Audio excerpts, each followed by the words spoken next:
I now take this opportunity to welcome a prayer for families and children of Kenya from the Chief Justice, the Honorable Lady Justice Martha Koome, and also take this opportunity to congratulate you.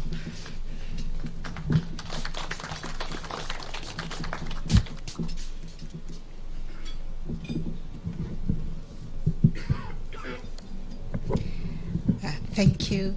Your Excellency, the President of the Republic of Kenya, Your Excellency, the Deputy President, the Honorable Speakers, all protocols observed, I recognize all of us present here this morning and stand before this gathering in the name of the Father, the Son, and the Holy Spirit to give thanks for the gift of families.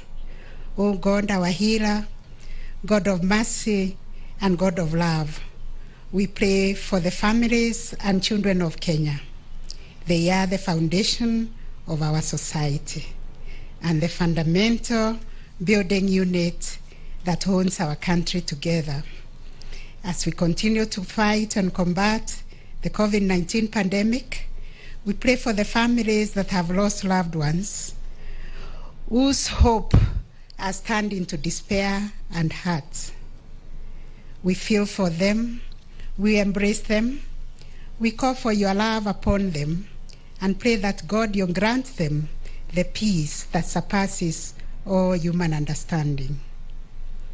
Father in heaven, for the families that have lost sources of provision, we take refuge in knowing that you have known their wanderings through this great wilderness, and that you raise the poor from the dust and lift the needy from the harsh heap to make them sit with nobles and inherit the seat of honor.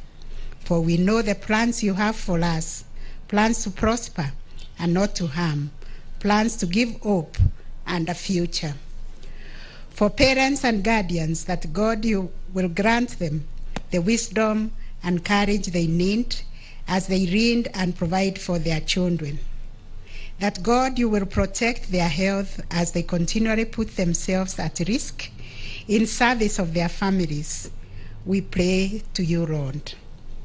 For our children, Father, who are facing many challenges of illness, fragility, isolation, peer pressure, loneliness during this time, Father, we pray that you make a home in their hearts and speak to each one of them, because they are a gift from you. When they feel uncertain or scared, Father, we pray that you fill them with the Holy Spirit and with a deep sense of your love for them. Surround them with your light, even in those dark times. Grant them the security, even in the times of confusion and in the times of uncertainty. Security that comes from knowing you care for them and their parents and their guardians. Give us communities that embrace children. That God, you will give us the grace to know your presence in everyday lives and to know him as our constant companion, and to lead the communities to know the value of protecting our families, our grandness in times of suffering, and our sure hope in times of uncertainty. We pray to you, O Lord. We have come before you as a country, Father, because in Matthew chapter 18:20, you have told us that wherever 2 or 3 are gathered in your name, Father, you will be present. And we have come before you also in acknowledgement of our Constitution, the first preamble, that, Father, we recognize you, Almighty God, as our Creator. And for all this, our Father, we pray that you keep us connected in spirit and love during this time. We give you thanks. In the name of the Father, the Son, and the Holy Spirit. Amen.